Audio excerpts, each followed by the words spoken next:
इस दफा जैसे कोर्स हम थोड़ा सा ऑपोजिट साइड पर लेकर चल रहे थे, यानी कि हमने पहले प्रैक्टिकल पार्ट काफी सारा कर लिया है, अब से हम जरा थ्योरेटिकल पार्ट शुरू करेंगे।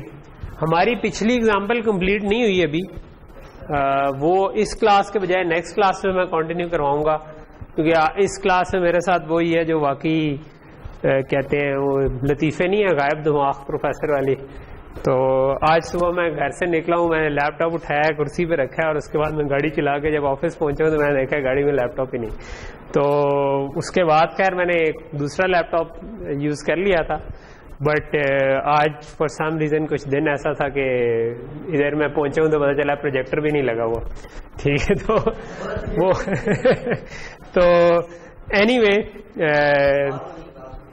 हाँ, वो साथ वाली तो फ्री होगी, बट जो मैंने टॉपिक कवर कराना है वो मेरा ख्याल है वो मैं इस पे भी कवर करा सकता हूँ, उसमें कोई इशू नहीं है।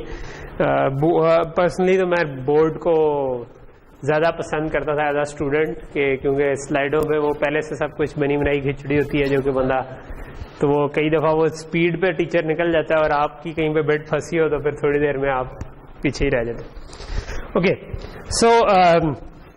सो वो जो पिछला था वो हम इस जगह पे पहुंच गए थे कि हमने उसका डिज़ाइन ऑलमोस्ट कंप्लीट कर लिया था, और वो मतलब हम AXI BRAM कंट्रोलर के थ्रू एक BRAM पे लिखवाया था और उसको सम करना चाह रहे थे।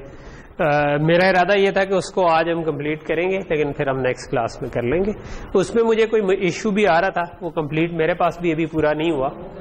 हाँ नहीं, सम निकला नहीं था, अभी सामने निकला था, हमने उसकी IP को चेंज किया था तो वो थोड़ी फंसी हुई थी। वो मैंने जाके देखा था, वो IP जो था वो जब आपकी IP चेंज होती है ना, जब उसकी पोर्ट्स भी चेंज हो तो बाज़ का विवाडो उसको लॉक कर देता है। ठीक है, तो अगर आप उसको डिलीट करके दोबारा इंसर्ट कर लें IP तो वो चल जाता। तो मैंने यही किया था तो वो चल गया था, लेकिन वो जब मैंने पूरा चलाया अपने पास तो वो मेरे पास BRAM का सम नहीं कैलकुलेट हो रहा था।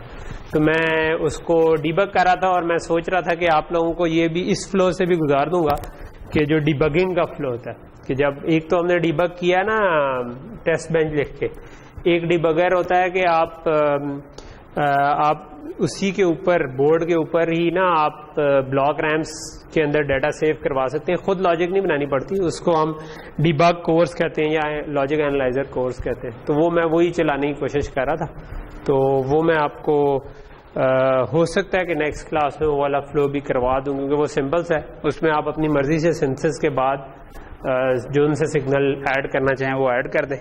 और उसमें मसला सिर्फ ये होता है कि उसमें आपको सिंथेसाइज एक दफ़ा दोबारा करना पड़ता है, यानी कि सिंथेसिस के बाद वाला जो स्टेप है इम्प्लीमेंट डिज़ाइन के, जिसमें आप और उसमें आप एक लेवल से ज़्यादा नहीं देख सकते, क्योंकि जो आप लॉजिक बना रहे हैं वो भी FPGA पे जानी है, ब्लॉक रैम्स यूज़ करेगी, तो वो लॉजिक खुद भी एरिया ले रही है FPGA पे। तो वो कोशिश होनी चाहिए कि आपको इसमें कम से कम इसमें आना पड़े, but still it's a very useful tool. जब चीज़ें ना चल रही हो FPGA के ऊपर तो अब हम बिल्कुल ब्लाइंड नहीं होते, बल्कि हम लॉजिक एनालाइजर कोर के जरिए देख सकते हैं कि क्या हो रहा है।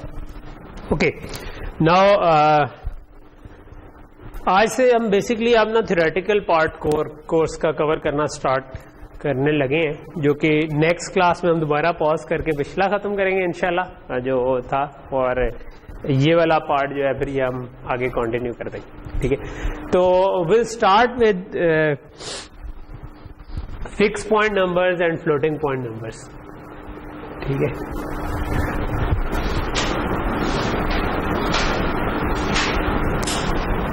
नंबर्स कह लें या अरिथमेटिक्स कह लें। ठीक है,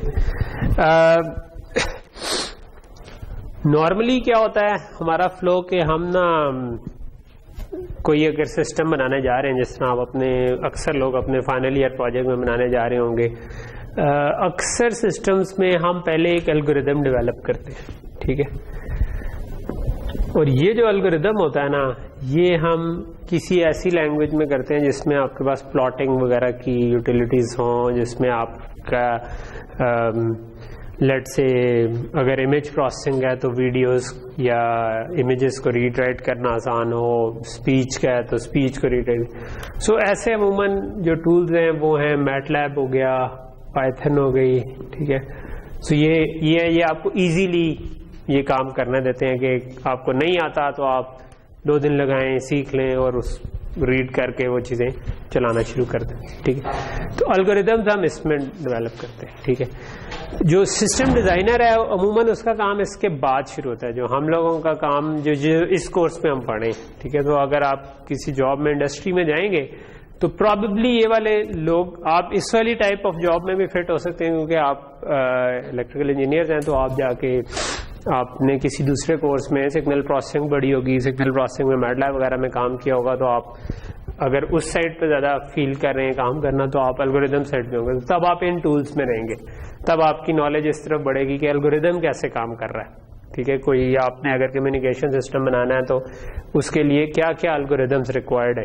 ठीक है, कि अगर मैं एक जगह से दूसरी जगह ट्रांसमिट करूं तो दूसरी साइड पे एक और क्लॉक सोर्स है, इधर कोई और क्लॉक सोर्स है, इनके दरमियान थोड़ा सा मिसमैच है, उसको कैसे रिकवर करूं, उसके लिए टाइमिंग रिकवरी होगी। उधर मैं एक मॉड्यूलेट कैसे करूं कि मैं अगर FM 100 मेगाहर्ट्ज को रिसीव करना चाह रहा हूं तो मुझे क्या करना पड़ेगा, क्या क्या स्टेप्स होंगे, तो वो सारे एल्गोरिदम्स हैं। तो वो जब आप इस पे इम्प्लीमेंट कर देते हैं तो आप इवेंचुअली चाह रहे होते हैं कोई डब्बा पैक सिस्टम बनाए। ठीक है, तो ये तो आप अपने पीसी पे बैठे काम कर रहे हैं। अगर वो एल्गोरिदम ज्यादा कंप्यूट इंटेंसिव नहीं है, यानी कि उसमें बहुत ज्यादा कंप्यूटेशन नहीं चाहिए, तो हो सकता है कि आप कोई एम्बेडेड पीसी ले लें। ठीक है, और उस पर वो चला के कहें कि भाई ये वाला सिस्टम आपका तैयार है और इसको यूज करें। जिस तरह अक्सर ATM मशीनों पे हम जाएं तो वहां पर फिजिकल इतनी कंस्ट्रेंट नहीं है, एक बड़ी सी ATM मशीन लगी होती है, तो आपने कभी देखा होगा कि कभी वो खराब हुई हो तो उस पर विंडोज XP या कोई पुरानी इस तरह की चल रही होती, बिकॉज उस काम के लिए आपको कोई एक्स्ट्रा कोई छोटा करने की जरूरत नहीं है। इसके बरक्स अगर आप एक गाड़ी के लिए रेडियो बनाना चाह रहे हैं तो अब वो गाड़ी में जगह कम है। ठीक है, वो रेडियो की एक छोटी सी जगह उसी के अंदर फिट, वहां पर आप पूरा कंप्यूटर ला कर नहीं रख सकते, आप कहेंगे कोई एम्बेडेड चीज मुझे चाहिए। सो अगर स्टिल आपका एल्गोरिदम कॉम्प्लेक्स नहीं है तो आप उस पर कोई एम्बेडेड हो सकता है कि आप एम्बेडेड पीसी को लगा दें, जो कि एम्बेडेड पीसी में आपका वो डिस्प्ले उस तरह नहीं होगा और वो कहते हैं बिल्कुल कम पावर पे चल के आपको सारे काम कर देगा, बाकी काम उसी तरह रहेंगे। ठीक है, जिस तरह हमारा ज़ेबो बोर्ड भी है उसको भी हम एज एम्बेडेड चला सकते हैं कि वो बाहर से पावर आ रही हो, एक दफ़ा प्रोग्राम कर दिया SD कार्ड से वो चले और खुद ही चलना शुरू हो जाए। ठीक है, तो हमें खुद से बार बार प्रोग्राम, अभी तो हम प्रोग्राम करके चलाते हैं, लेकिन बेसिकली उसके साथ SD कार्ड भी लगा हुआ, आप SD कार्ड से बूट भी कर सकते हैं, SD फ्लैश भी लगी हुई है, फ्लैश पे परमानेंटली प्रोग्राम भी कर सकते हैं। ठीक है, प्रोग्राम कर दें तो वो आप एक एम्बेडेड सिस्टम बन गया, उसको डब्बे में बंद करें और वो काम करना शुरू हो जाएगा। सो जब आपने एम्बेडेड जाना हो तो वहां पर मल्टीपल ऑप्शन होती हैं। एक ऑप्शन आपके पास है कि आप ऑब्वियसली, एक तो हमने बता दिया PC, इसको बाज का लिटरेचर में हम कहते हैं GPP। GPP stands for general purpose processor. ठीक है, जनरल पर्पस प्रोसेसर जो आम इस्तेमाल का हमारा प्रोसेसर है उसी के ऊपर ही पोर्ट कर दें। ठीक, अच्छा, दूसरी ऑप्शन आपके पास होती है कि जब आपके थोड़ी सी कंप्यूटेशन इस किस्म की हो जो लेट्स से सिग्नल प्रोसेसिंग से रिलेटेड है, कम्युनिकेशन सिस्टम्स हैं या कुछ इस तरह की चीजें हैं, तो फिर एक और तरह का हमारे पास प्रोसेसर होता है जिसको हम कहते हैं DSP प्रोसेसर। ठीक है, सो DSP प्रोसेसर क्या करते हैं, इनके अंदर अमूमन नॉर्मल प्रोसेसर के अंदर तो आप लेट से एक मल्टीप्लायर लगा हुआ है जिसको आप बार बार यूज कर रहे हैं, या इनके अंदर आपके पास ना इकट्ठे ज्यादा मल्टीप्लायर्स यूज पड़े होंगे जिनको आप एक ही इंस्ट्रक्शन दें कि यार इन 4 नंबर्स को इन 4 नंबर से मल्टीप्लाई कर दें, तो वो एक ही इंस्ट्रक्शन में कर देंगे, यानी कि सेम साइकिल में कर देंगे। तो ये उससे थोड़ा सा ज्यादा सिग्नल प्रोसेसिंग में आपको हेल्प कर सकते हैं। ठीक है, ये Aahista Aahista out of fashion होते जा रहे हैं।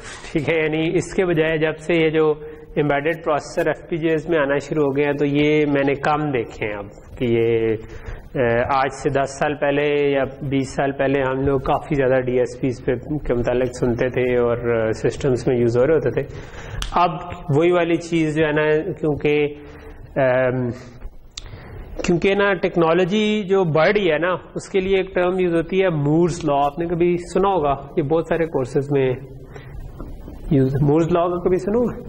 ये मूर साहब ने एक पेपर लिखा था 60s में कोई, तो उसने 2-3 सालों का डाटा निकाला और उसने कहा कि यार तकरीबन एवरी 18 मंथ्स ना आपके number of transistors per unit area double हो जाते हैं। यानी अगर इस एरिया में आपके जितने ट्रांजिस्टर्स आ जा सकते हैं अराउंड 18 मंथ्स लेटर इसमें इससे डबल ट्रांजिस्टर्स आ जाएंगे, ठीक है। और उससे फिर डिफरेंट रिजल्ट्स लोगों ने निकाले, जिस तरह आपके कंप्यूटर की स्पीड जो है ना वो भी इसी तरह बढ़ती गई कि हर तकरीबन 2 साल के अराउंड 1.5-2 साल बाद जब हमने पढ़ना शुरू किया था उस वक्त मेगाहर्ट्ज में होते थे, गीगाहर्ट्ज में नहीं पहुंचे थे। फिर कुछ फ्यू हंड्रेड मेगाहर्ट्ज से मतलब 200 मेगाहर्ट्ज से 500 पे पहुंचे, 500 से गीगाहर्ट्ज पे पहुंचे, गीगाहर्ट्ज से 3 गीगाहर्ट्ज। ये आके अब तकरीबन रुक चुका है कि 3 गीगाहर्ट्ज के अराउंड जाकर आपको अब इसी स्पीड पे ही चीजें मिल रही हैं, ठीक है।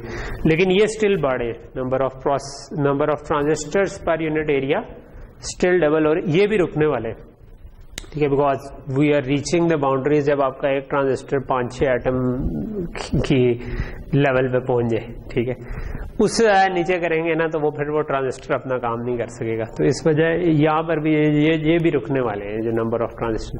तो उसने 60s में 2-3 सालों का डाटा की बेस पे कहा ना कि ये इसी तरह ग्रो करते जाएंगे आगे फ्यूचर में, और समहाउ इसी तरह हुआ कि वो number of transistors per unit area उसी तरह तकरीबन ग्रो करते गए। और फिर टेक्नोलॉजी का जो रिवोल्यूशन हम आजकल देख रहे हैं वो उसकी बेस पे आया हुआ है कि हमारे पास हर एक के हाथ में पूरा कंप्यूटर जो हमारा मोबाइल फोन है हम उठा के फिर। अच्छा, सो ये तो खैर एक साइड स्टेप मैंने किया उसको कि मूर्स लॉ में ये अक्सर यूज होता है, तो ये आपको पता होना चाहिए। रफली आप ये समझ लें कि 18 मंथ्स पे number of transistors per unit area double हो जाते हैं। उसका मतलब है कि आपकी उसको पहले स्पीड के लिए यूटिलाइज कर रहे थे, स्पीड की लिमिट आ गई है, अब ट्रांजिस्टर्स की अपनी लिमिट भी कुछ अरसे में आने वाली है। तो we need some other idea कि जिससे चीज़ें इंप्रूव करें, जिसके लिए क्वांटम कंप्यूटिंग और इस किस्म की चीज़ों पे काम हो रहा है। हो सकता है कि अगले 10-15 सालों में हमें बिल्कुल ही डिफरेंट टेक्नोलॉजी भी मिलना शुरू हो जाए। तो जब ये ट्रांजिस्टर्स बढ़ते गए आपके चिप पे, तो लोगों ने अब ये सोचना शुरू किया कि अब इसके ऊपर क्या लगाएं, ठीक है।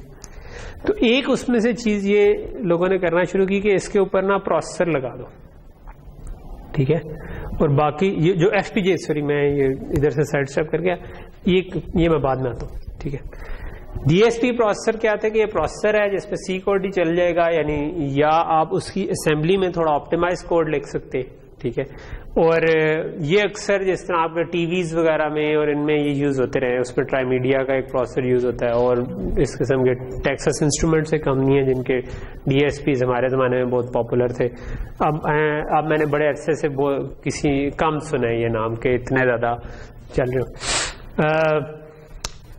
एक फिर आपका ये आ गया FPGA, ठीक है।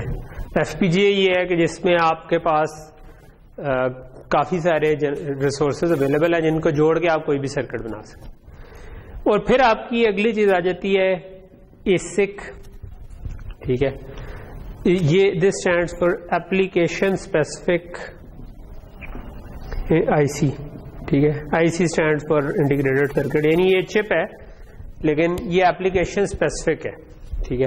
हमारा ये वाला कोर्स प्राइमरीली इन 2 एरियाज को डील कर रहा है, ज्यादा FPGAs को, बट यही जो हम वेरिलॉग कोड लिखते हैं ये FPGA पे जब वेरीफाई हो जाए तो उसके बाद ASIC डिजाइन के टूल्स भी उस वेरिलॉग कोड को इनपुट करके उससे ट्रांजिस्टर लेवल की चीजें जनरेट करके वो आपको IC लेवल की चीज बना के दे सकते हैं। उसके लिए फर्दर थोड़ी सी एक्सपर्टीज आपको चाहिए होगी जो कि हम इस कोर्स में नहीं पढ़े होंगे, लेकिन नॉर्मली उसका फर्स्ट स्टेप यही है जो हम कर रहे होते हैं, इसको फ्रंट एंड ASIC डिजाइन कहते हैं। और फिर बैक एंड ASIC डिजाइन ये होता है कि अच्छा अब आपके पास अगर सिंथेसाइज चीज मिल गई है तो उसको फर्दर अगर ऑप्टिमाइज करना हो तो फिर वो लोग बैक एंड की एक्सपर्टीज कर रहे होते हैं।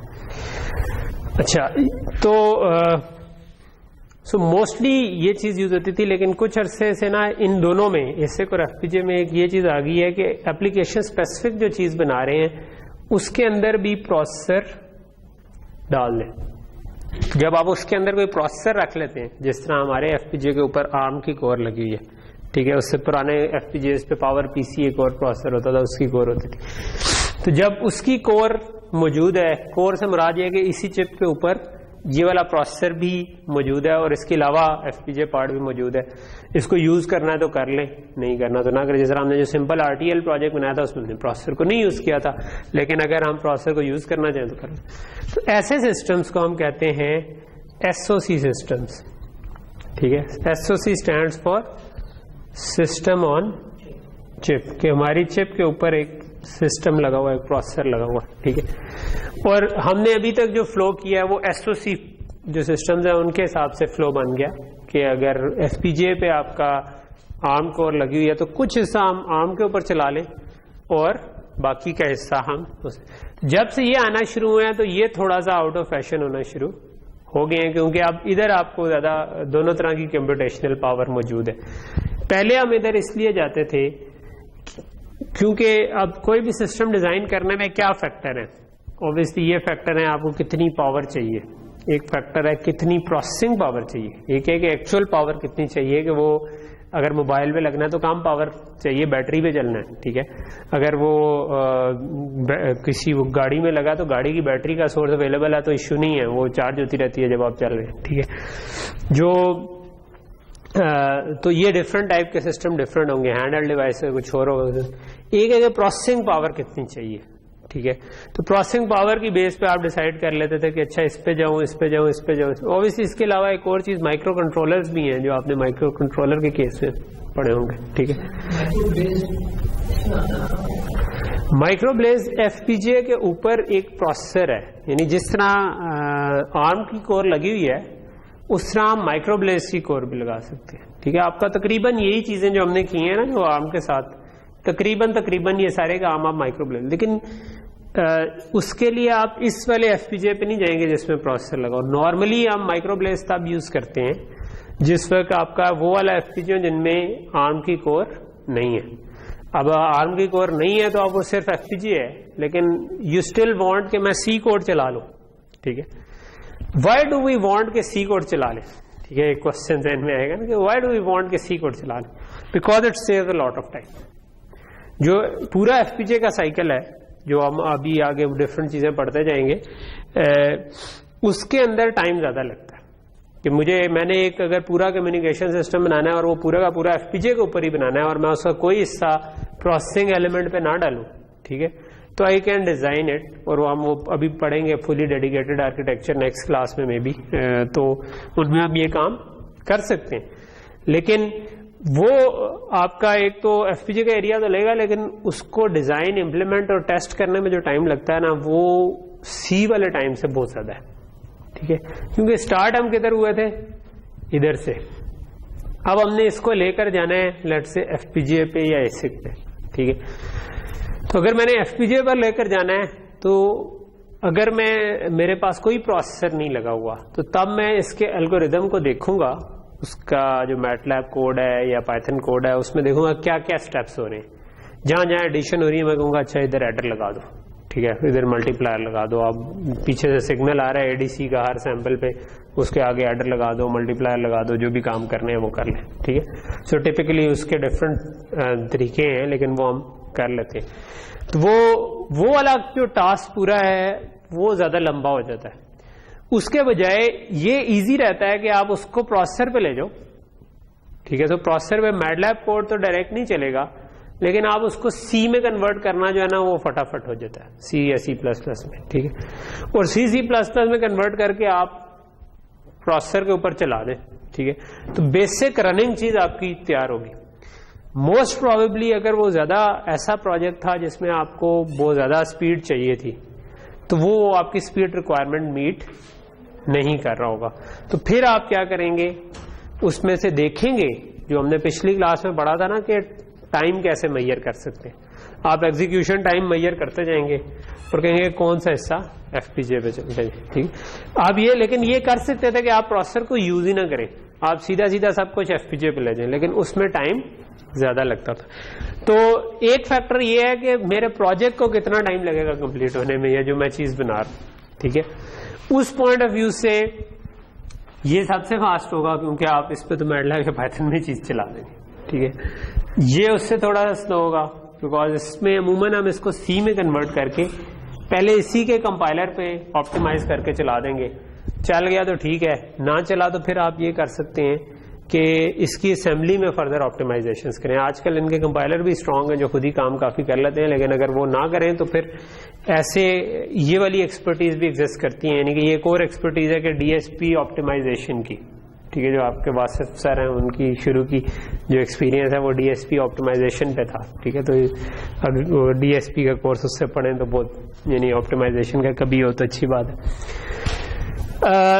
अगर इससे भी ज्यादा कंप्यूटेशन रिक्वायरमेंट है तो फिर हम एफपीजी। ज्यादा से मुराद मेरी ये होती है कौन सी कंप्यूटेशन ज्यादा। तो नॉर्मली हम ना देख रहे होते हैं कि मल्टीप्लिकेशन पर सेकंड कितनी चाहिए। फॉर एग्जांपल एक फैक्टर ये है, ठीक है।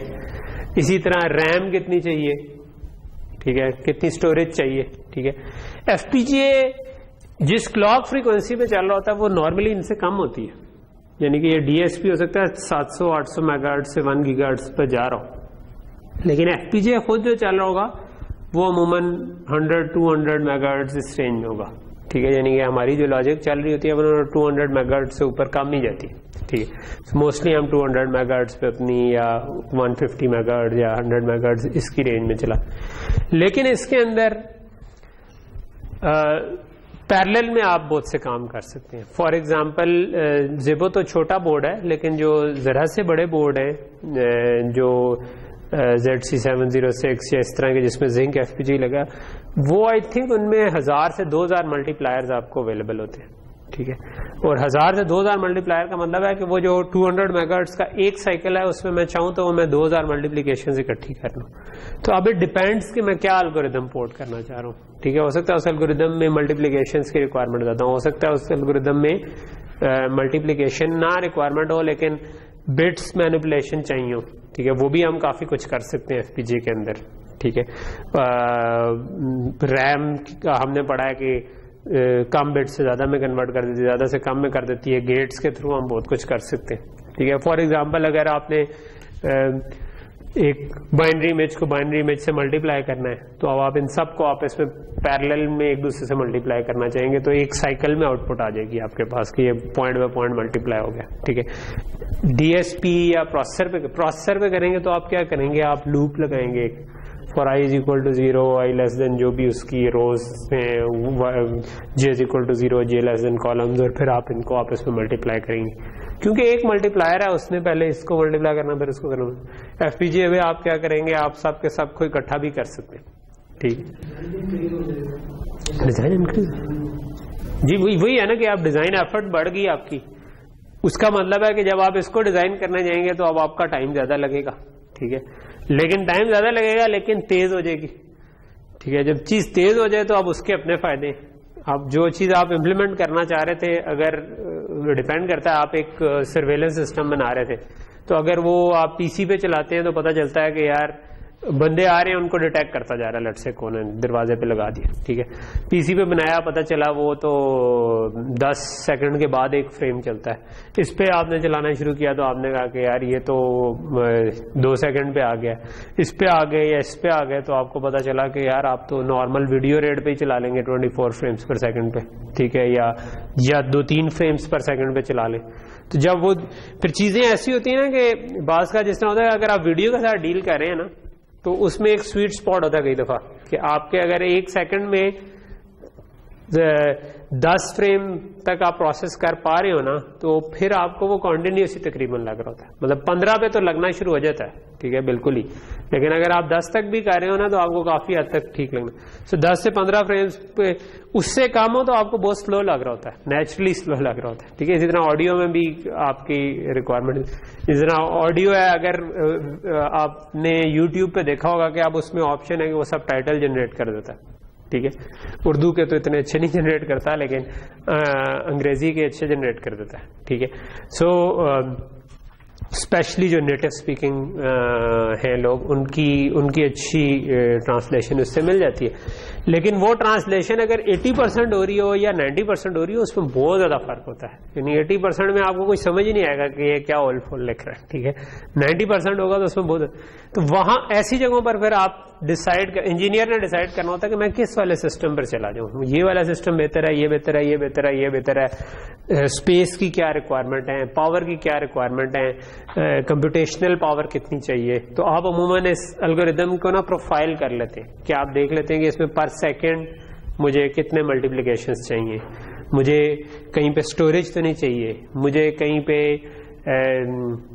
कोई ऐसा ऑपरेशन तो नहीं चाहिए जो नॉर्मल से हट के हो, जिस तरह स्क्वायर रूट तो नहीं चाहिए मुझे, कहीं पे मुझे कॉस साइन चाहिए नहीं चाहिए, क्योंकि एफपीजे के ऊपर ये इम्प्लीमेंट करने का मतलब है एक्स्ट्रा हार्डवेयर लगाना, ठीक है।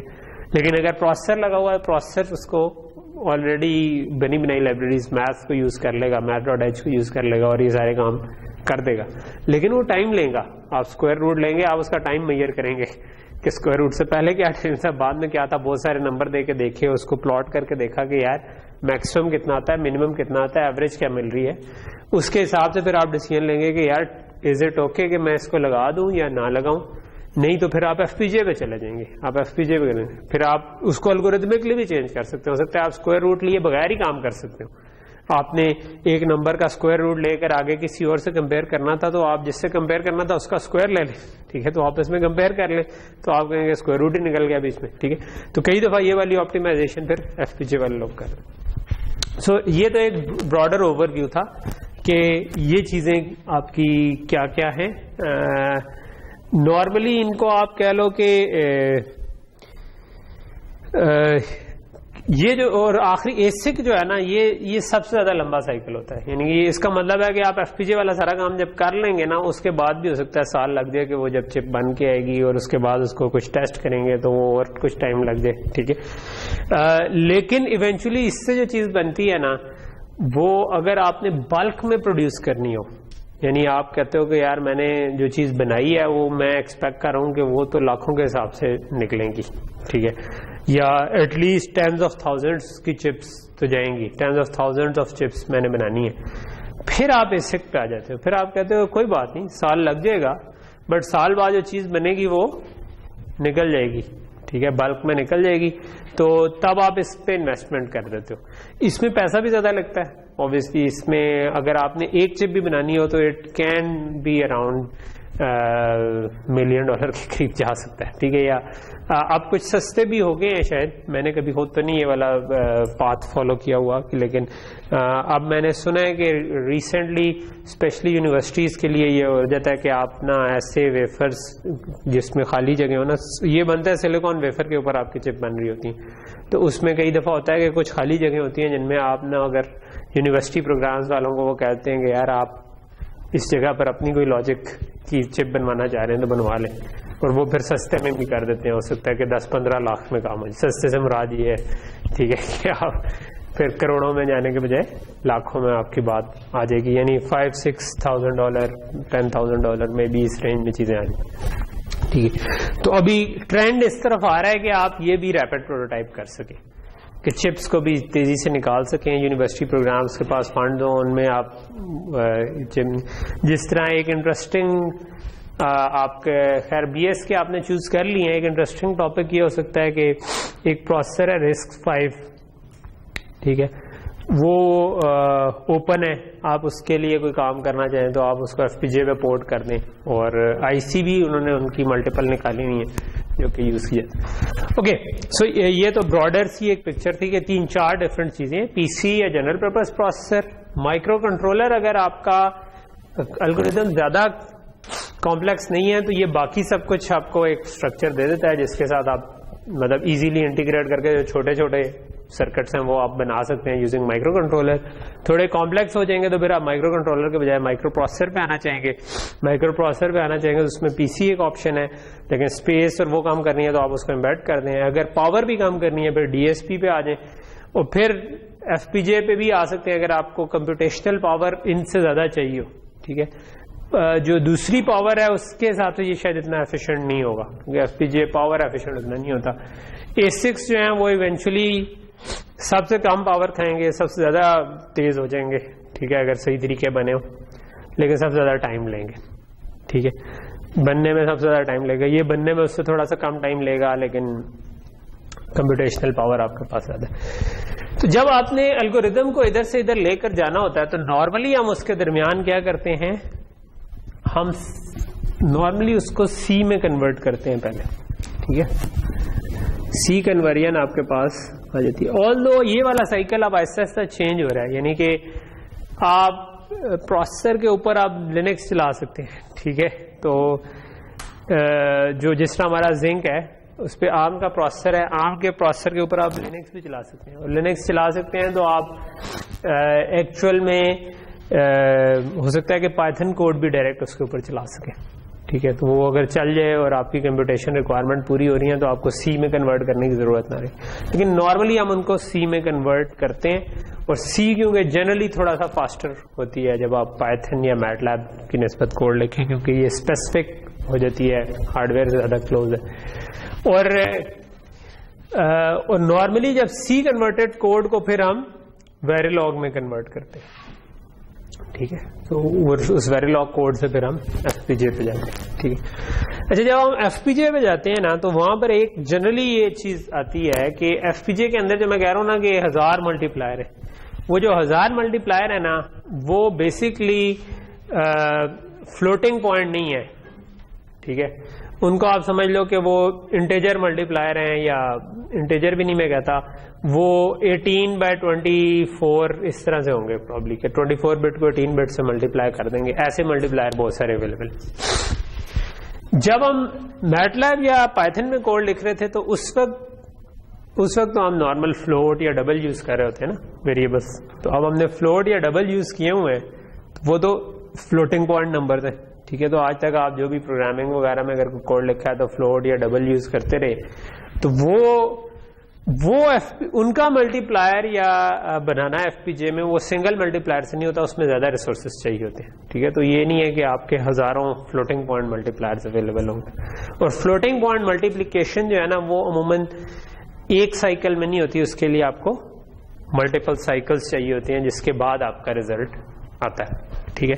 बन सकता है फ्लोटिंग पॉइंट मल्टीप्लायर की कोर यूज करके हम फ्लोटिंग पॉइंट मल्टीप्लायर बेशक एफपीजे पे बना दें, but it will use more resources and more time, ठीक है। तो कई दफा इसके दरमियान जो काम है ना, जो सी कन्वर्जन हम कर रहे होते हैं ना सी या C++ में, उसमें हम एक और काम कर देते हैं जिसको हम कहते हैं फिक्स्ड पॉइंट कन्वर्जन, जो कि आज का टॉपिक है असल में। मैं ये जो बाकी थी ये उसका बैकग्राउंड था कि क्यों हमें चाहिए।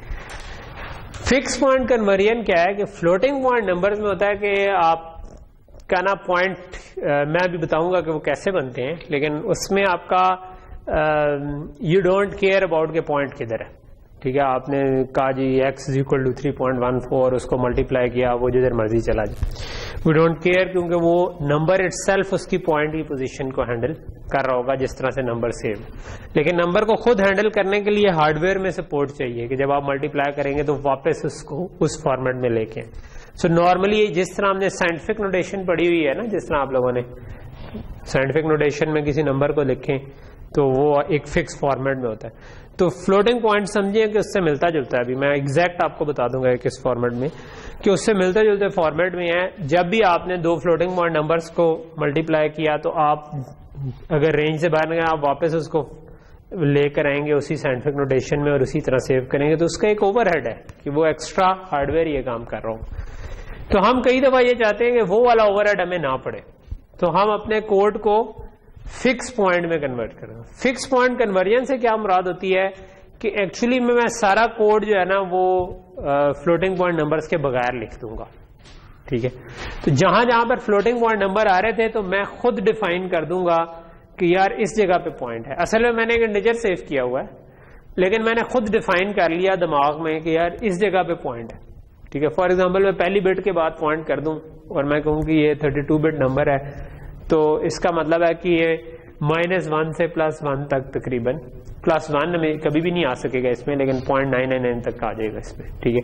अगर मैं पॉइंट एक छोड़ के लगा दूं तो ये -2 से +2 तक आ जाएगा, ठीक है। एक और छोड़ के लगा दूं तो -4 से +4 तक आ जाएगा, ठीक है। एक और छोड़ दूं तो -8 से +8 टू दी पावर में ना। तो फिक्स पॉइंट नंबर्स में ना हम खुद डिफाइन कर लेते हैं कि पॉइंट इस जगह पे, ठीक है, और फिर उसके कुछ आफ्टर इफेक्ट्स हैं कि फिर मैं नंबर्स को मल्टीप्लाई करूंगा तो पॉइंट मूव करके किधर चला गया, तो I need to keep track of this myself. खुद सोचना पड़ेगा कि किस जगह पर पॉइंट मूव कर रहा है किसी कंप्यूटेशन के बाद, ठीक है।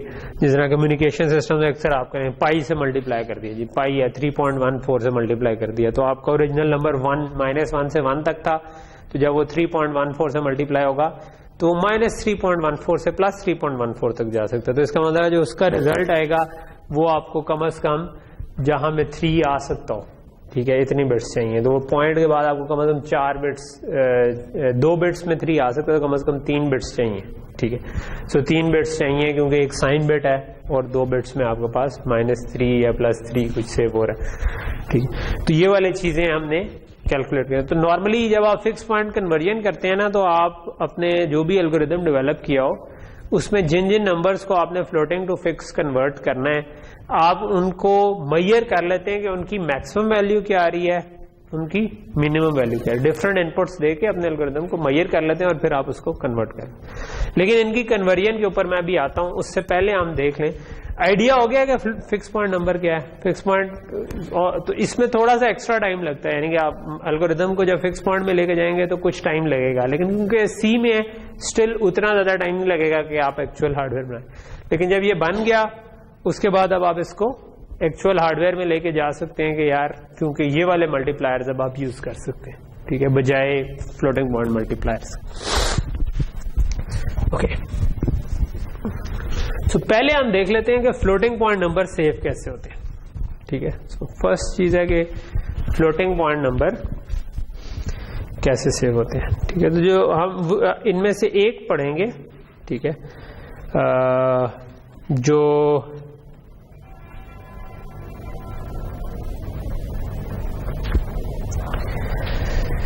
पिछले वाला नंबर सिस्टम तो आपको याद है ना, जो 2's कॉम्प्लीमेंट और वो वाली फॉर्म्स तो आपको याद होंगे, ठीक है, चलो ठीक है।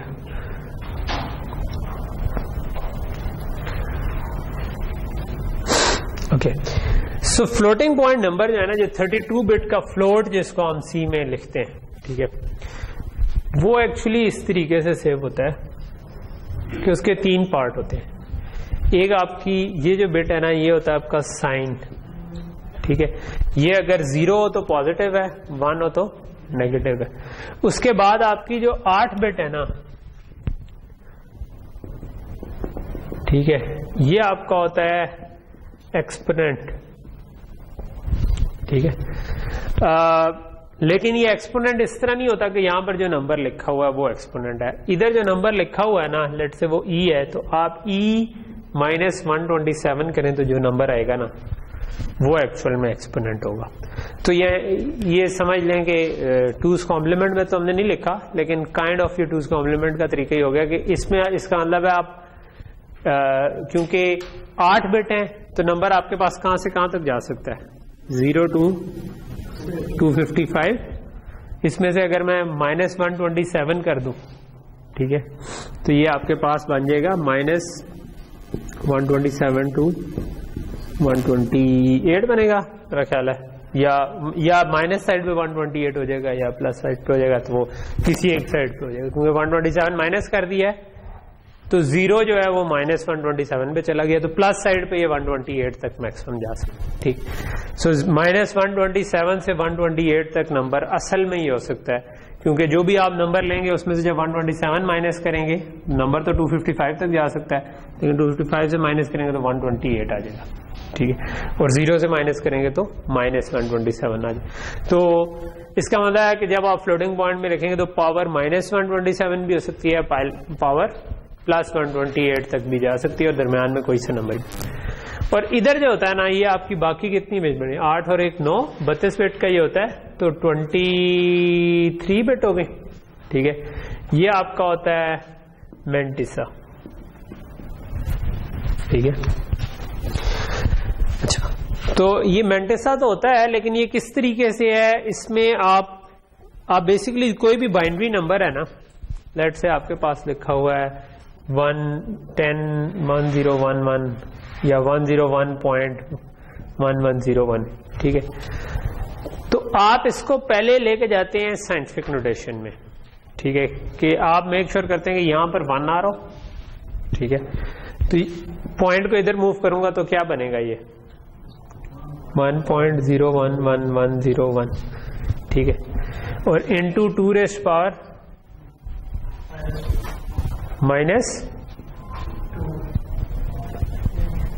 -2 बनेगा या 2 बनेगा, 2 बनेगा, +2 बनेगा। मल्टीप्लाई करूंगा तो पॉइंट इधर चला जाएगा ना, ठीक है। तो ये 2 रेज़ पावर +2। तो यहां पर क्योंकि हमेशा 1 आना है जब आप साइंटिफिक नोटेशन में लिखेंगे, तो इसका मतलब है कि इस 1 को सेव करने की जरूरत नहीं है क्योंकि हमें पता कि है। तो हम ये वाली चीज जो है ना, ये लिख देते हैं मेंटेसा में, ठीक है। ये जो एक्सपोनेंट है इसमें आप +127 करके इधर लिख दें, ठीक है। सो ये 2 था, 2 + 127 क्या बना, 129। तो इधर 129 का जो भी बाइनरी बनता है वो बन गया, और ये क्योंकि पॉजिटिव नंबर था तो ये वाली बिट 0 कर दो। यानी कि अगर मैंने ये नंबर सेव करना था फ्लोटिंग पॉइंट में, तो जो आपके एक्चुअल फ्लोट में आपने अगर सी में लिखा तो आप एक्चुअल जाके देखेंगे कि उसमें क्या पड़ा हुआ है, तो आपको नजर ये वाली चीज आएगी कि यहां पर 0 होगा पहली बिट, उसके बाद जो अगली है वो आपके पास 129 बनेगा, विच शुड बी 1 0 0 0 0 0 1 2 3 4 5 6 1 2 3 4 5 6 ये 8 बिट है, ये बन जाएगा, ठीक है। अगर आप कैलकुलेटर से चेंज करें ना तो ये बन जाएगा 129, ठीक है। और उसके बाद आपके पास मेंटेसा में पड़ा होगा 1101, ठीक है। तो सो बेसिकली ये बड़ा होगा, ये सॉरी ये 01101 और उसके आगे होंगे सारे जीरोस, ठीक है। तो आप ये जाके घर ट्राई भी करें कि सी में लिखें, ठीक है, और फिर उसको विजुअल स्टूडियो में ना आप उसको हेक्साडेसिमल में भी वॉच विंडो में आ रहा होता है ना आपका, कि आप डिबग मोड में जाएं तो वो वॉच में आपको बता रहा होगा, तो उसको आप राइट क्लिक करके हेक्साडेसिमल में व्यू करें। तो you should get this thing. Hexadecimal में व्यू करना हो तो क्या करते हैं, 4-4 का ग्रुप बना देते हैं, ठीक है। तो you should get 4 0 1 0 1 1 is B and 4 और फिर ऑल जीरोज उसके बाद, you should get this thing, ठीक है। तो ये जाके आप, ये आपका होमवर्क है, आपसे जाके करना है, ठीक है जी।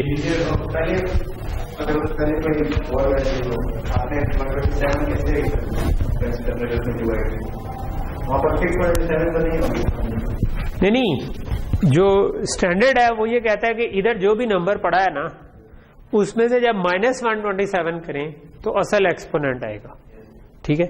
इसका मतलब है कि जो मेरा असल एक्सपोनेंट था उसमें अगर मैं +127 कर दूं तो यहां पर जो लिखवाना है वो आ जाएगा। बात समझ आ रही है ना। तो ये जो स्टैंडर्ड है वो ये कहता है कि असल एक्सपोनेंट जो है ना वो ये जो इधर है ना इससे 1 -127, इसका नेट इफेक्ट क्या है कि जो मेरे पास ओरिजिनल एक्सपोनेंट था उसमें मैं +127 कर दूं। तो अगर वो माइनस समथिंग था, -100 था, तो मैं उसमें +127 करूंगा तो इधर 27 लिखा होगा, ठीक।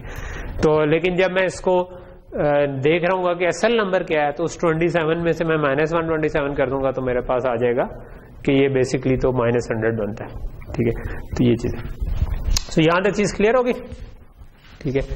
तो ये हमारा होता है फ्लोटिंग पॉइंट नंबर, जो 32 बिट का फ्लोटिंग पॉइंट नंबर अगर आपके पास हो, जो ये IEEE का स्टैंडर्ड है जिसकी बेस पे ये रखा गया, ठीक है। मैं इसकी स्लाइड्स आपसे शेयर कर दूंगा। वैसे ये जो पिछले वाले लेक्चर, ये वाले लेक्चर के बॉटम में ना, ये मेरे एक टीचर थे डॉक्टर शोएब, उनकी बुक है, उसका चैप्टर है जिससे मैं चीजें कवर कुछ कराऊंगा। तो वो वाला जो है ना वो मैं उसकी कमेंट्स में डाल दूंगा। और कहते हैं दूसरी जो स्लाइड्स हैं वो उनकी ऑनलाइन पड़ी हुई है, उसका लिंक पहले से डाला हुआ है अगर आप पुराने लेक्चर देखेंगे, लेकिन अगर नए वालों में भी मैं डाल दूंगा इन दी एंड, ठीक है। ओके, सो यहां तक चीज क्लियर होगी।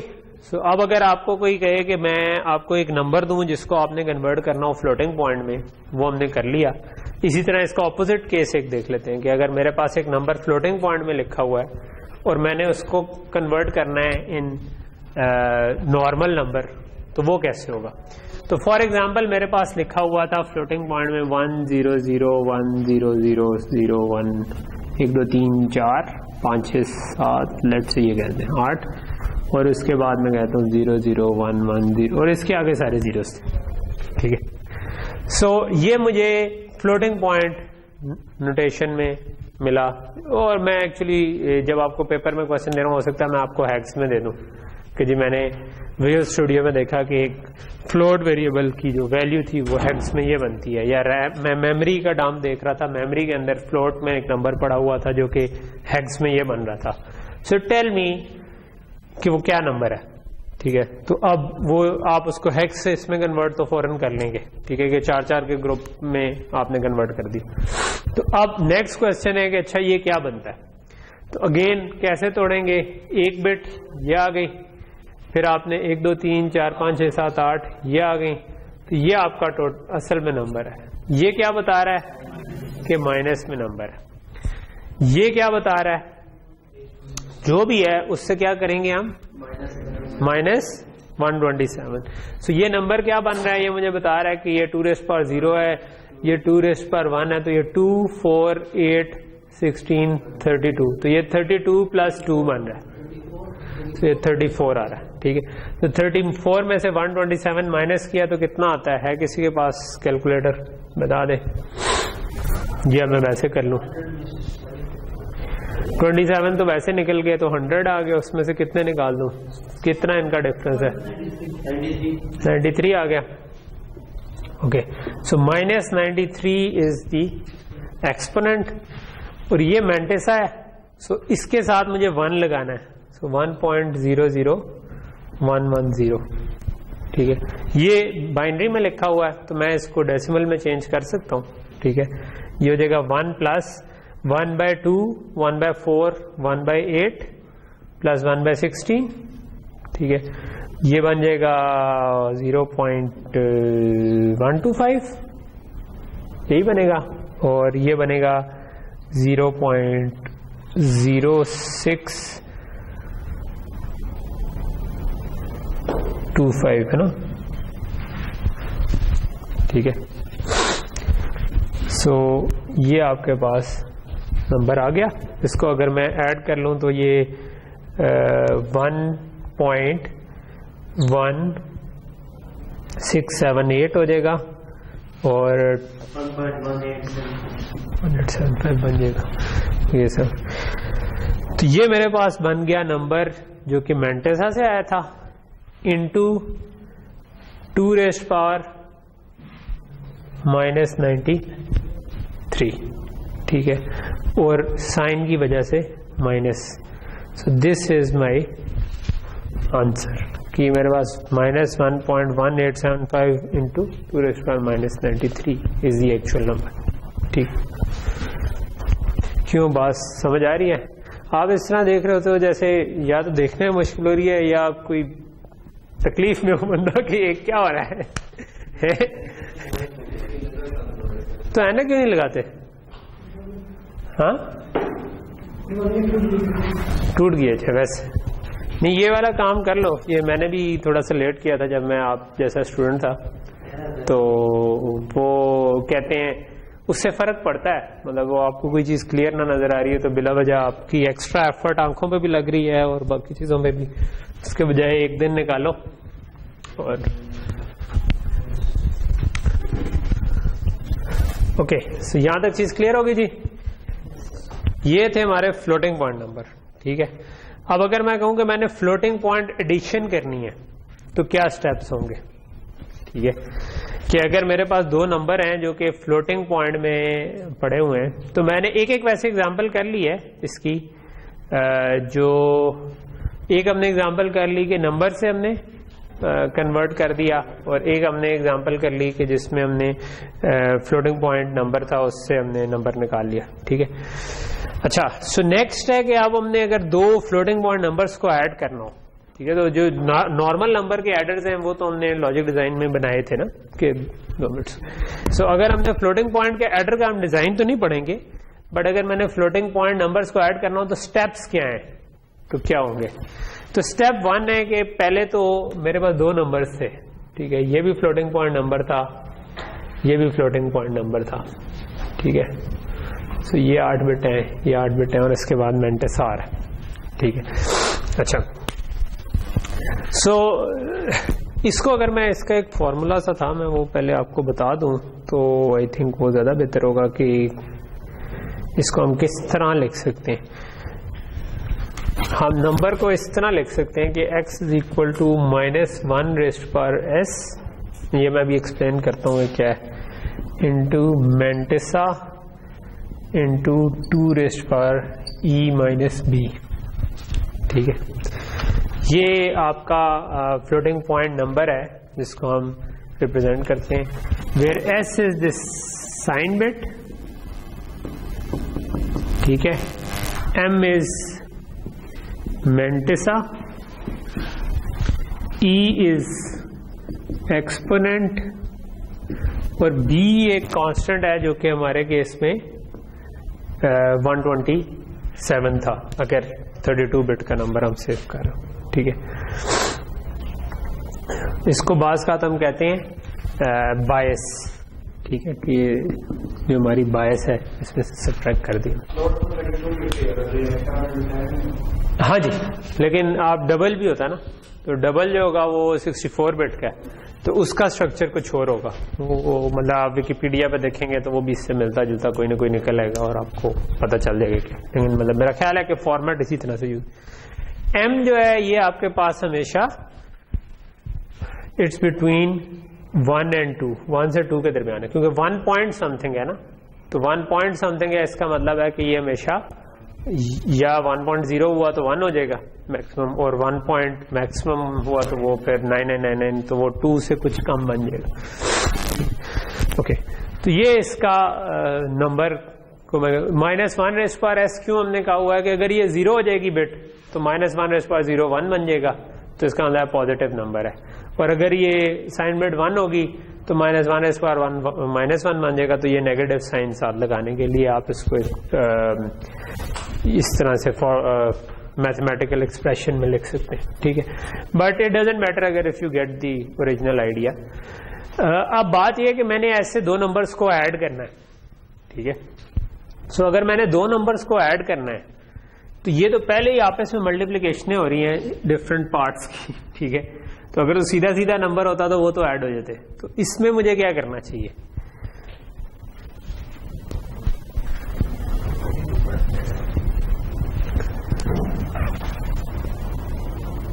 इट्स काइंड ऑफ के आप जिस तरह नॉर्मल साइंटिफिक नोटेशन में लिखते, हाँ नहीं बिट वाइज नहीं, मेरे ख्याल में मैं इसको अगर इस तरह पुट करूंगा, अगर बाइनरी में ना होते डेसिमल में होते तो मुझे कोई कहे कि यार लेट से 3.5 इंटू 10⁴ है, इसको आपने ऐड करना है 6.5 इंटू 10⁹, तो आप क्या करेंगे, इनको कैसे ऐड करेंगे अगर मैंने प्लस करना है, 10 की पावर को ऐड करेंगे ना भाई, 10 की पावर कब ऐड होती हैं, पावर्स कब ऐड होती हैं, जब मल्टीप्लाई हो रहे हो और उनमें बेस सेम हो, तो यहाँ मल्टीप्लाई तो नहीं हो रही है, तो ऐड हो रहे हैं, ठीक है, तो ये तो गलत हो जाएगा, ठीक है। तो नजरें थोड़ी सी कमजोर है मगर दिमाग है सही है।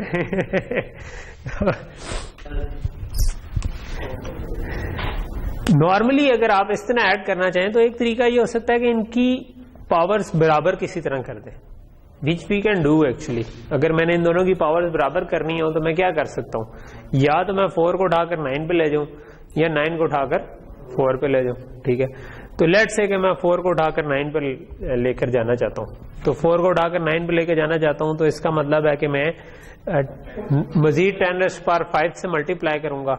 10⁵ से मल्टीप्लाई करने के लिए मुझे नंबर में कुछ चेंज करनी पड़ेगी। वो क्या करनी पड़ेगी कि मुझे पॉइंट को आगे शिफ्ट करना पड़ेगा।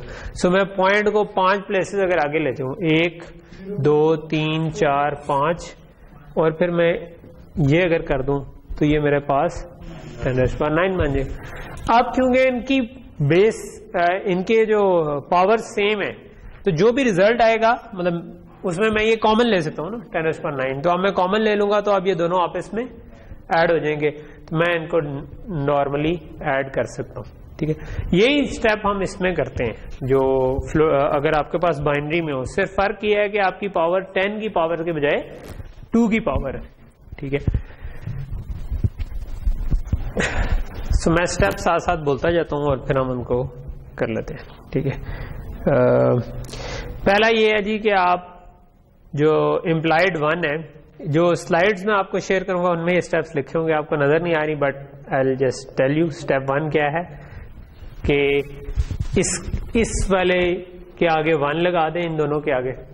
ठीक है, तो ये तो हमें क्लियर है कि इसके आगे 1 लगा दें। तो 1 लगाने के बाद क्या करें कि जो इसमें से शॉर्टर वाला है, ठीक है, जिस तरह हमने अभी किया था ना कि जो आपका स्मॉलर एक्सपोनेंट है उसको राइट कर दें shift by the difference of exponent. ठीक है, कि इनके एक्सपोनेंट में जितना डिफरेंस आ रहा है, जिस तरह मेरे पास इधर 9 और 5 आ रहा था, 9 और 4 आ रहा था, तो इनका डिफरेंस 5 था, तो मैंने उतने शिफ्ट कर दिया उसको। तो स्टेप 2 ये है कि मैं इसको शिफ्ट राइट कर दूं। तो स्टेप 0 ये है कि हम वो लगा दें, फिर स्मॉलर एक्सपोनेंट जो है ना उसको लार्जर माइनस स्मॉलर का जो डिफरेंस है उतना राइट शिफ्ट कर दें। उसके बाद आप क्या करें, इन दोनों को एड्स कर दें। ठीक है,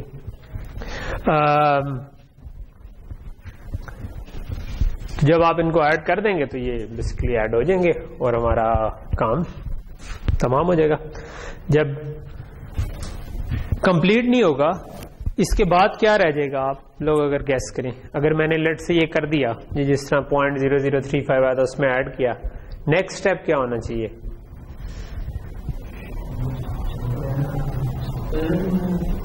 वो तो सिंपल ऐड हो गया। मैं कहता हूं कि मैंने ये किया कि इधर 1s लगाए, 1s लगाने के बाद मैंने देखा कि इनके एक्सपोनेंट्स का डिफरेंस क्या आ रहा है। तो जो डिफरेंस आ रहा था किसी एक को मूव करना था, तो लेट से कि मैं स्मॉलर को मूव करके उतने 0 लगा के उसको लार्जर के इक्वल कर देता हूँ।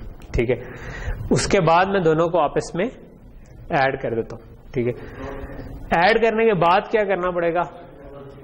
ऐड करने के बाद क्या मुझे कन्वर्जन की जरूरत होगी या नहीं होगी? पहली चीज ये, इसमें मसला ये होगा कि हो सकता है कि वो ऐड करके, क्योंकि मैंने इसको मूव किया है ना आगे पीछे, तो जो नया रिजल्ट आया है वो हो सकता है 1 से 2 के दरमियान ना रहे। अगर वो 1 से 2 के दरमियान नहीं है तो then I need to make it कि मैं उसका जहां पर 1 आ रहा है ना आखिरी, उतने पॉइंट्स मूव करूं उसको और एक्सपोनेंट में उतने पॉइंट ऐड कर दूं, और वो जो पॉइंट्स हैं वो फिर मुझे एक्सपोनेंट में टेक केयर करने पड़ेंगे। ठीक है, सो यहां तक चीज समझ आ गई? ओके, सो इसको हम कहते हैं नॉर्मलाइज करना, फॉर जो आखिरी स्टेप था कि दोबारा नॉर्मलाइज करके, नॉर्मलाइज करना हम उसको कहते हैं कि हम किसी नंबर को किसी रेंज में ला रहे हैं, तो हम इसको 1 से 2 की रेंज में ला रहे हैं, तो हम नॉर्मलाइज कर रहे हैं बेसिकली। और नॉर्मलाइज करके एंड पे जो एक्स्ट्रा बिट्स होंगी वो हमें ट्रंकेट करनी पड़ेंगी, क्योंकि मेंडेसा की जो लीस्ट सिग्निफिकेंट बिट्स हैं वो हमें, अगर उधर कोई नंबर आ गया हुआ था तो विल हैव टू राउंड और ट्रंकेट इट, जो भी हम करना है। सो यहां तक चीज क्लियर होगी? 1 इसलिए लगाया था क्योंकि हमने जब इस पे सेव किया था तो हमने ये कहा था कि अगर मेरे पास नंबर 1.01011 है तो ये 1 मैंने कहीं पे सेव नहीं करना, मैंने ये वाली चीज मेंडेसा में लिखवानी। तो जब मैं इसको एक्चुअल में ऐड करना चाहूंगा तो उस वक्त फिर मुझे ये 1 चाहिए होगा ना। ठीक है, आप ये कह रहे हो कि उसको ना लगाएं, स्टोर करा ही नहीं रहे ना, हम तो एडर बना रहे हैं लेट से। तो एडर बना रहे हैं तो हमने ये नंबर उठाया, इसके आगे 1 अपेंड किया, इस वाले नंबर के आगे भी 1 अपेंड किया, उसके बाद हमने इन दोनों में से 127 तो करने की जरूरत नहीं, हम वैसे ही डिफरेंस निकाल लें, क्योंकि 127 दोनों में से ही माइनस होना है, तो वो तो एक ही डिफरेंस पे तो कोई असर अंदाज नहीं, तो हम सिंपली इसका डिफरेंस निकाल लें। तो इसका जो भी डिफरेंस आया है वो हम देख लेंगे जो स्मॉलर वाला है, अगर हम इस हिसाब से सर्किट बना रहे हैं हमेशा स्मॉलर लेंगे, तो हम स्मॉलर वाले को उतना मूव कर दें, उतना मूव करने के बाद इन दोनों को आपस में ऐड कर दें, ऐड करके जो रिजल्ट आएगा उसमें देखें कि क्या हमें मूव करने की जरूरत है या नहीं है। अगर हमें मूव करने की जरूरत है तो हम देखेंगे कितने डिजिट मूव किए हैं, वो एक्सपोनेंट के अंदर ऐड कर देंगे। क्योंकि हमने लार्जर वाले के इक्वल किया था तो हम लार्जर वाले के एक्सपोनेंट में उसको ऐड या सब्ट्रैक्ट जो भी करना होगा वो कर लेंगे। उसके बाद हमारे पास जो रिजल्ट आएगा उससे 1 ट्रंकेट करके वापस इसको लिखवा देंगे। ठीक, इसकी एक एग्जांपल कर लेते हैं। ठीक है, सो हम इसका सर्किट तो नहीं बनाएंगे क्योंकि इसका सर्किट तो काइंड ऑफ थोड़ा सा लेंथी हो जाएगा या उसको तो उस पे हम नहीं जाते, जनरली बने बनाए होते हैं। हम दूसरे फिक्स पॉइंट वाले मल्टीप्लायर्स का सर्किट पढ़ लेंगे थोड़ा सा आगे जाके, ऑल दो वो भी बने बनाए हम यूज कर रहे होते हैं। बट आई थिंक कि कभी जो मैंने शुरू में आपको बताया ना कि एसिक जब बनाना होता है, एसिक में हो सकता है कि आपको खुद बनाने पड़ जाए कभी। ठीक है, मल्टीप्लायर या एडर इस तरह की चीज, तो वो उस लिहाज से हमें। और दूसरा ये कि जब सिग्नल प्रोसेसिंग सिस्टम होते हैं ना तो उनमें कई दफा हम मल्टीप्लायर्स को एक्यूमुलेट कर लेते हैं, यानी कि हम ना 3-4 मल्टीप्लिकेशन जो है ना वो पूरी नहीं होने देते, उसको हम आधा आधा रख के ना चलाते रहते हैं और आखिर में जाके ऐड करते हैं। तो वो वाली टेक्निक्स हमने थोड़ा सा आगे जाके पढ़नी। ठीक है, अच्छा हमारे पास लेट से कि जो हम ना 2 नंबर्स अज्यूम करते हैं जो कि 10 बिट प्रिसीजन में है। तो अभी तो हमने 32 बिट की पढ़ी, 10 बिट प्रिसीजन है। एक नंबर है आपका 01010_000101। तो मैं स्लाइड वाली एग्जांपल ही लेके चल रहा हूं। ठीक है, और 00101। ठीक है, और हम यही स्टेप्स जो हमने भी डिस्कस किए थे वो करते हैं। इसमें क्या चीज है, इसमें ये वाली साइन बिट है, 4 बिट का आपका एक्सपोनेंट है और 5 बिट का मेंटिस है। ठीक है, तो टोटल 10 बिट्स हैं, 5 बिट का तो मेंटिसा हो गया, बाकी 5 में से 4 का आपके एक्सपोनेंट हो गया और 1 बिट इसके। सो इसका मतलब है ये जो बायस है इस केस में 127 नहीं यूज होगी, तो इस केस में बायस हमारी 7 होगी। ठीक है, सो बायस हम इस वक्त यूज करें 7। सो बायस इज, आप किसी और तरह से नंबर स्टोर करना चाहें तो बायस हमें नजर आ रहा था ना कि 2 की जो पावर बन रही है उससे एक, यानी अगर 8 बिट है ना तो 2⁻7-1 था, तो ये 4 बिट है तो 2⁻3-1, तो विच इज 8-1 विच इज 7। सो बायस हमारी है 7। सो हमने क्या कहा था, क्या स्टेप 1 होगा? स्टेप 1 होगा कि ये दोनों नंबर लें, ठीक है, और इसके साथ 1 लगा दें, यानी कि 1.00101 बन रहा है। पॉइंट लेट से हमारे दिमाग में इस वक्त सिर्फ। ठीक है, सो लेकिन मैं इधर लगा रहा हूं ताकि आपको ये समझ आ जाए, लेकिन प्रैक्टिकली जो हार्डवेयर होगा उसमें पॉइंट आपको लगाने की जरूरत नहीं। नेक्स्ट चीज ये है कि हम देख लें कि इनकी पावर क्या क्या थी। ठीक है, सो इसकी पावर थी 10, इसकी पावर थी 9। ठीक है, सो ये जो 9 वाला था इसको मैं 10 पे कैसे लेके जा सकता हूं? इसको मुझे एक राइट शिफ्ट कर सकता हूं। राइट शिफ्ट करने का मतलब है कि ये मेरे पास ये चीज बन जाएगी 0100101। ठीक है, तो ये चीज बन गई हमारे पास। ठीक है, और अब मैं इनको ऐड कर सकता हूं। ठीक है, अब ये डिपेंड करता है कि किस तरह इम्प्लीमेंट हो। आप चाहें तो ये जो ट्रंकेशन वाले को डिस्कार्ड करना चाह रहे हैं या आप इसको राउंड करना चाह रहे हैं, ये क्योंकि इससे पीछे तो कुछ नहीं आएगा। ठीक है, तो एडिशन एक्चुअल में यहां से स्टार्ट होने लगी, पीछे वाले 1 पे हम राउंड करना चाह रहे हैं नहीं, ये आप कैरी इन के तौर पे इसको यूज कर सकते हैं। नहीं, अभी तो ऐड करेंगे तो जो रिजल्ट आएगा हमने वो सेव करना है।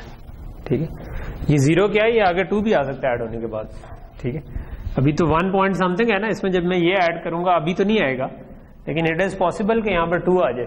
ठीक है, 2 आ जाएगा तो 2 आ जाएगा। ठीक है, 2 आ जाए। ठीक है, ये बाइनरी में 1010 जो होता है वो डेसिमल में 10 होता है, और जो ये मुझे याद था। ठीक है, आप इसको यूं कह सकते हैं 8+2 और ये 8+1। ठीक है, क्योंकि ये 1, 2, 4, 8 होते हैं। ठीक है, तो 8+2, तो ये 4 बिट वाले हैं। ये अगर आप हार्डवेयर डिजाइन का काम करते हो ना तो ये आपको नॉर्मली 4 बिट के तकरीबन सारे नंबर ही याद हो जाते हैं कुछ दिनों में। ठीक है, 9 2 1 2 छोड़ के 1 2 पे सोचना पड़ सकता है, मेरा ख्याल है 13 14 पे 1 दफा शायद सोचना पड़ेगा, लेकिन बाकी हम ओके। सो यहां तक चीज क्लियर है। तो अब हम इन दोनों को आपस में ऐड कर सकते हैं। हमने इसको मूव कर दिया, इनका डिफरेंस ये 9 था, ये 10 था, तो 1 था, तो मैंने इसको मूव कर दिया। इसको जब मैं ऐड करूंगा तो ये मेरे पास बन गया 1.1011। फॉर सम रीजन ये आपके पास वो कैरी कोई आई नहीं, तो ये एग्जांपल इजी वाली थी इस लिहाज से, लेकिन मतलब वो वाली एडिशन आपको ऑलरेडी आती है। तो ये जो रिजल्ट आया, अब नेक्स्ट चीज थी कि इसको साइंटिफिक नोटेशन में मूव करना। तो ये तो ऑलरेडी साइंटिफिक नोटेशन में ही है, ठीक है। तो साइंटिफिक नोटेशन में तो इसका मतलब है, क्योंकि 1 से 2 के दरमियान ही आ रहा है, तो इसका मतलब ये हुआ कि वो जो 5 बिट्स हमारी थी ना पहली वाली, वो ये आ गई। इसको हम लास्ट वाली बिट को इग्नोर कर दें, तो हम 5 बिट में जाके सिंपली लिख देंगे 10110, ठीक है। अच्छा, साइन बिट में क्या लिखेंगे? 0 ही, क्योंकि दोनों पॉजिटिव नंबर है, ठीक है। और इधर क्या आएगा? एक्सपोनेंट क्या होगा? क्योंकि हम 9 वाले को 10 वाले तक लेके गए थे, तो इसका मतलब है कि अब हम 10 वाले में बैठे हुए एडिशन कर रहे थे, ठीक है। तो हमें इसको 1010, लेट्स अज्यूम कि इसके अंदर इस तरह हो जाता कि यहां पर 1 के बजाय 2 आ जाता, ठीक है। तो I am just changing the question right now, कि लेट्स से कि वो जो भी नंबर थे वो ऐड होकर 2 आ जाता, तो फिर मुझे क्या करना था? फिर मुझे इस पॉइंट को मूव करना था। इस पॉइंट को मूव करने से क्या होना था? ठीक है, वहां यहां पर आप पॉइंट इस तरफ ले गए हैं, तो वहां पर क्या करेंगे? ऐड करेंगे, सब्ट्रैक्ट करेंगे?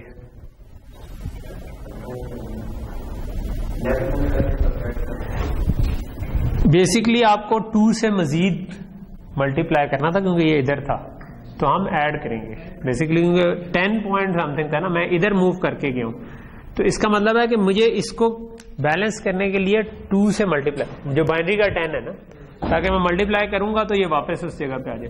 सो इसका मतलब है कि अगर मुझे उस तरफ जाना पड़ा लेफ्ट पे, तो मुझे ऊपर ऐड करने की जरूरत है, तो फिर मुझे इधर 11 लिखने की जरूरत थी, फिर मेरे पास 1011 आ जाना था इस जगह, ठीक। सो यहां तक चीज क्लियर है। सो मैं इसको अभी फिलहाल चेंज नहीं करता, लेकिन मैं आपको जस्ट बताना चाह रहा था कि इस तरीके।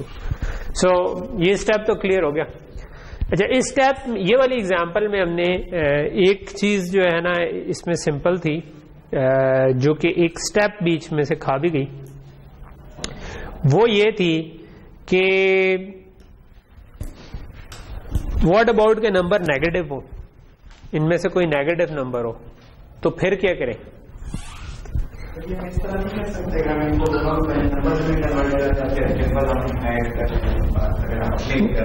हाँ, मैं आपको जिस पर्सपेक्टिव से बता रहा हूं उससे आंसर्स तो आपके ठीक ही आएंगे। अगर मैंने 2 नंबर्स को ऐड करना है, तो what you can do is के भाई हाँ, मैं इसको जिस तरह कन्वर्ट किया, दोनों नंबर्स को कन्वर्ट किया, फिर नॉर्मल जो कैलकुलेटर पे ऐड किया, जो नया नंबर आया उसको वापस फ्लोटिंग पॉइंट में कन्वर्ट कर दिया। लेकिन इस प्रोसेस को बताने का मकसद ये है कि जो मैं फ्लोटिंग पॉइंट का एडर का अगर सर्किट बनाना चाहूंगा, तो उसमें ऑब्वियसली मैं उसको डेसिमल में कन्वर्ट नहीं करूंगा कभी भी, क्योंकि सर्किट्स हमेशा बाइनरी भी चल रहे होते हैं। तो ये वो वाले स्टेप्स हैं जो कि एक फ्लोटिंग पॉइंट के एडर को करने पड़ेंगे, ठीक है, कि हार्डवेयर में। तो ये सिस्टम डिजाइन के पर्सपेक्टिव से, ओके। तो इसका मकसद ये नहीं है आपको सिर्फ कंप्यूटेशन समझाना नहीं है, इसका मकसद है कि हार्डवेयर क्या बन रहा है उस तरह से, ठीक है। किधर? हाँ हाँ,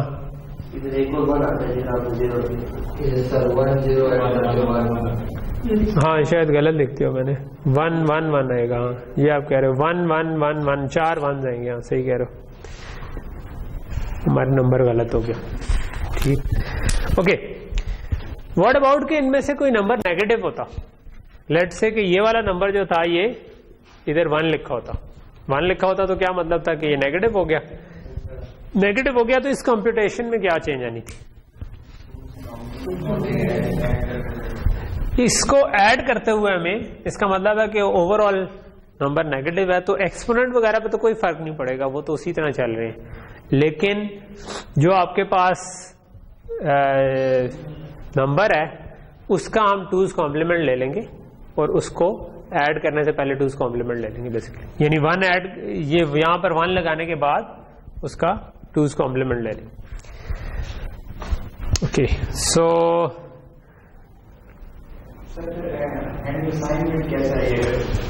बड़ा नंबर, हाँ अच्छा, अब ये अच्छा क्वेश्चन है कि अगर आपके पास नेगेटिव नंबर था तो फिर आपने इन दोनों को ऐड किया तो आपका रिजल्ट जो था वो क्या आना चाहिए था। चलो मैं पहले स्लाइड से देख लूं कि इनमें इसमें ये चीज इसके स्टेप्स में लिखी हुई होगी। For negative operand take 2's complement and then add the 2 mantissas, ठीक है। If result is negative again take 2's complement of result for storing. ये तो दोनों नेगेटिव हो उसको डिस्कस किया हुआ, अगर एक नेगेटिव हो उसको डिस्कस नहीं किया हुआ। अगर एक नेगेटिव और एक पॉजिटिव हो तो आपकी जो 2 की पावर है वो जिसकी बड़ी पावर होगी ना बेसिकली वो विन कर जाएगा ना इवेंचुअली, ठीक है। तो अगर आपकी 2 की पावर बड़ी आ रही है एक नंबर की और दूसरे की छोटी, लेकिन खैर नहीं, लेट मी कम बैक। अगर आपका नंबर नेगेटिव है तो फिर आप ये जब आप इन दोनों को ऐड कर रहे हैं तो हमने 2's कॉम्प्लीमेंट लिया है ना, तो उस 2's कॉम्प्लीमेंट एडिशन के बाद जो रिजल्ट आएगा वो हमें पता चल जाएगा ना कि उसकी साइन बिट से कि वो पॉजिटिव आया है या नेगेटिव आया है, ठीक है। तो आप बेसिकली करेंगे ये कि इस तरह डायरेक्ट ऐड नहीं करेंगे। यहां पे जो 1 लगाया ना, इनमें से अगर पॉजिटिव नंबर है तो उसके आगे एक 0 लगा देंगे, और अगर नेगेटिव नंबर है तो उसका 2's कॉम्प्लीमेंट लेने के बाद उसका यानी उसके 0 लगाने के बाद 2's कॉम्प्लीमेंट लेंगे, ठीक है, ताकि ये सारी बिट्स 1 हो जाए। अब वो नेगेटिव नंबर है और ये पॉजिटिव नंबर है, इनकी बेस तो हमने पहले ये लाइन कर ली हुई है ना जब हमने इसको मूव किया था, शिफ्ट किया था। अब जब मैं इसको ऐड करूंगा तो नेट रिजल्ट अगर नेगेटिव आया तो इसका मतलब है नंबर नेगेटिव है, अगर नेट रिजल्ट पॉजिटिव आया तो इसका मतलब है कि नंबर पॉजिटिव है।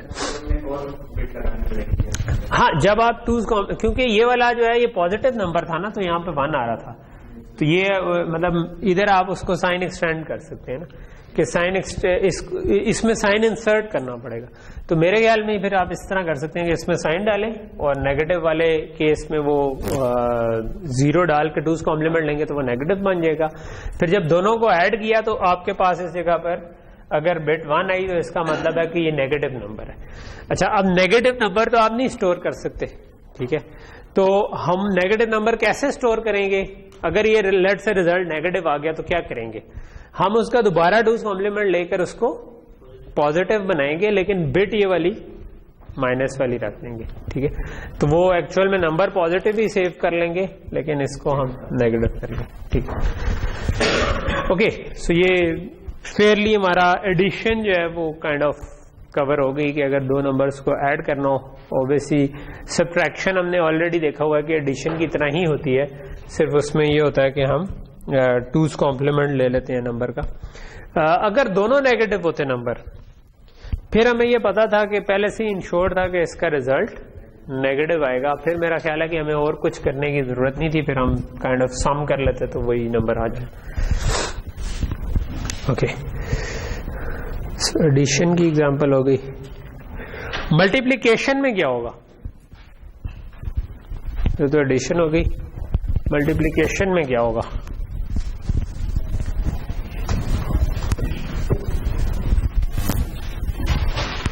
दो नंबर है, मैं उनको मल्टीप्लाई करना चाह रहा हूं और लेट से कि ये इसी तरह से नंबर लिखे हुए हैं, ठीक है। तो मैं लेट से आपको यूं लिख दूं, अगर m1 into 2 rays power e minus e1 minus b into m2 into 2 rays power e2 minus b, और इसका -1 रेज़ पावर s1 है और -1 रेज़ पावर s2 कह दे, ठीक है। ये उस s2 का मतलब है दूसरा नंबर जिसके साथ 2 लगा हुआ, तो ये बन गया। तो मल्टीप्लिकेशन में क्या होता है? पहली चीज ये है जो आप थोड़ी देर पहले कह रहे थे कि बेस सेम हो तो पावर ऐड। तो ये वाली चीज तो सिंपल है कि पावर्स को तो हम सीधा सीधा ऐड कर दें, बल्कि उनमें से बेशक बायस भी सब्ट्रैक्ट ना करें, सिंपल ऐड कर दें दोनों को। नहीं, सिंपल ऐड करेंगे तो काम नहीं होगा ना। अगर मैं दोनों को ऐड कर दूंगा तो ये E1 minus B plus E2 minus B बन जाएगा। ठीक है, तो ये इसमें हमें बी ऐड करना पड़ेगा। ठीक है, जब आप दोनों को ऐड करेंगे तो इनमें आपको बी एक दफा ऐड करना पड़ेगा, क्योंकि बी दोनों दो दफा माइनस हो गया होगा। ठीक है, तो एक तो ये हो जाएगा। मेंटेसा जो है वो डायरेक्टली मल्टीप्लाई हो सकते हैं, क्योंकि हम इस वक्त मल्टीप्लीकेशन है। और साइन जो है रिजल्ट का वो क्या होगा, इनको आप मल्टीप्लाई करें या कुछ और करें।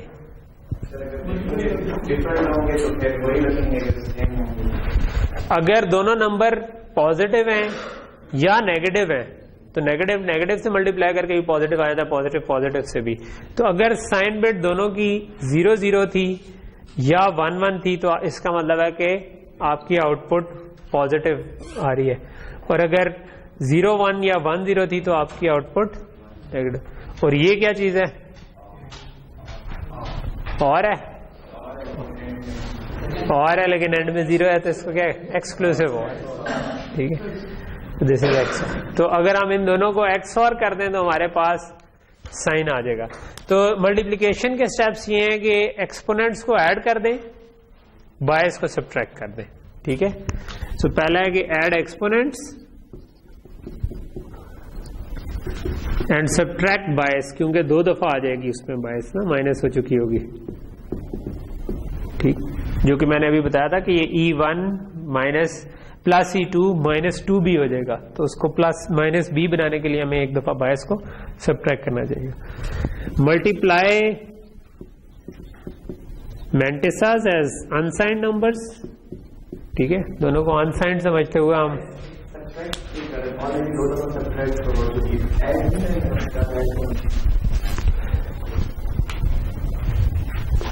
E1 माइनस B, हाँ आप सही कह रहे हैं। तो ये E1 plus E2 minus 2B हो जाएगा। ठीक है, कि ये आपको इसके अंदर एक दफा बायस ऐड करनी पड़ेगी। वो अगर आप ओरिजिनल एक्सपोनेंट्स लें तो उसमें हमें ये करनी पड़ेगी सब्ट्रैक्ट, यानी कि अगर मैं ये E1 और E2 निकाल लूं, यानी दोनों में से मैंने माइनस माइनस B किया होता तो फिर मुझे सब्ट्रैक्ट करना पड़ेगा, लेकिन अदरवाइज मुझे ऐड करना पड़ेगा। सही कह रहा हूं। ठीक है, तो ये माइनस 2B था तो इसमें एक दफा प्लस 1B करना पड़ेगा। ठीक ठीक, okay. So multiply mantissas as unsigned number to get the product x और द 2 साइन बिट्स। ठीक है, सो हम साइन बिट्स को x और करें साइन बिट्स, और इससे आपके पास आ जाएगी रिजल्टेंट साइन बिट, रिजल्ट की जो साइन बिट। ठीक है, normalize the product if required. जब आप इसको मल्टीप्लाई करेंगे मेंटेसास को तो ये मेंटेसास अब 1 और 2 के दरमियान हो सकता है ना रहे। ठीक है, तो उस केस में फिर आप उनको, अच्छा वैसे रहेंगे कि नहीं रहेंगे। अगर 1.9 को 1.9 से मल्टीप्लाई करें तो क्या आएगा, हाँ ये कोई 3 से ऊपर आ जाएगा ना, तो उस केस में फिर आपको इसको नॉर्मलाइज करना पड़ेगा। लोअर एंड पे तो 1 into 1 वो 1 के करीब बन रहा है। 1.5 पे भी 1.5 का इंटू 1.5 वो देखना पड़ेगा। स्क्वायर रूट 2 कितना आता है,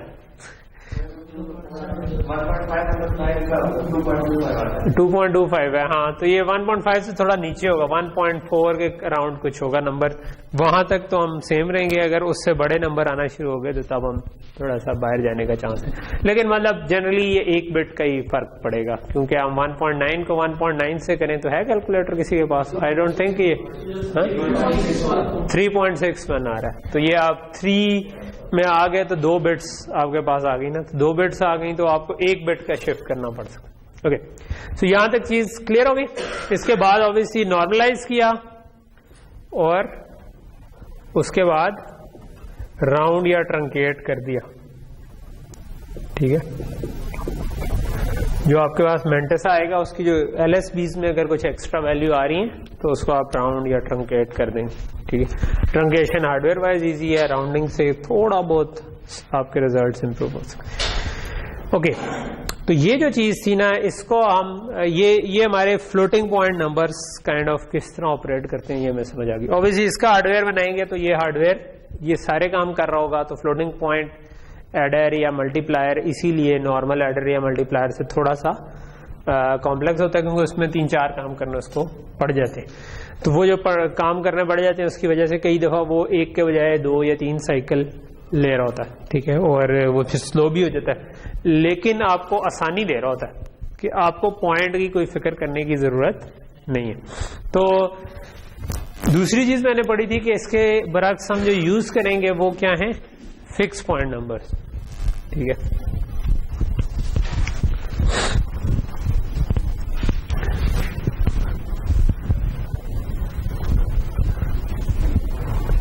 okay, so fix point number में आप जो है ना नॉर्मली हम उनको कहते हैं, उसके लिए एक लफ्ज यूज होता है क्यू फॉर्मेट्स, ठीक है, या Q.N.M फॉर्मेट, ठीक है। क्यू फॉर्मेट किसको कहते हैं हम कि लेट्स से अगर मेरे पास 6 बिट का नंबर है, मैं कह दूंगा यार 2 बिट जो है ना इसके बाद पॉइंट लगा हुआ है, तो मैं इसको कह दूंगा कि ये 2.4 फॉर्मेट है, ठीक है। सो Q2.4 फॉर्मेट का मतलब है कि 2 बिट्स डॉट के उस तरफ हैं और 4 बिट्स डॉट के इस तरफ है, ठीक है। तो डेसिमल पॉइंट जो होता है ना वो इसके अंदर आप समझो कि ये कहीं पे एक्चुअल में स्टोर नहीं हुआ होता, ये हम इसका ख्याल खुद रख रहे होते हैं, ठीक है। तो हम जो एक्चुअल नंबर्स हैं उनके अंदर अज्यूम कर लेते हैं कि इस जगह पर पॉइंट लगा। नॉर्मली साइन नंबर्स के साथ डील कर रहे होते हैं, तो अगर 2.4 है तो ये वाली बिट साइन बिट होगी, और ये 2's कॉम्प्लीमेंट फॉर्म में ही अमूमन लिखे होते हैं नंबर्स जिनको हम यूज कर रहे होते हैं। अच्छा, ये हमारा टाइम हो रहा है, ठीक है। आज हम इधर रुक जाते हैं और नेक्स्ट क्लास में फिर हम क्यू फॉर्मेट्स को इंशाल्लाह कंटिन्यू करेंगे।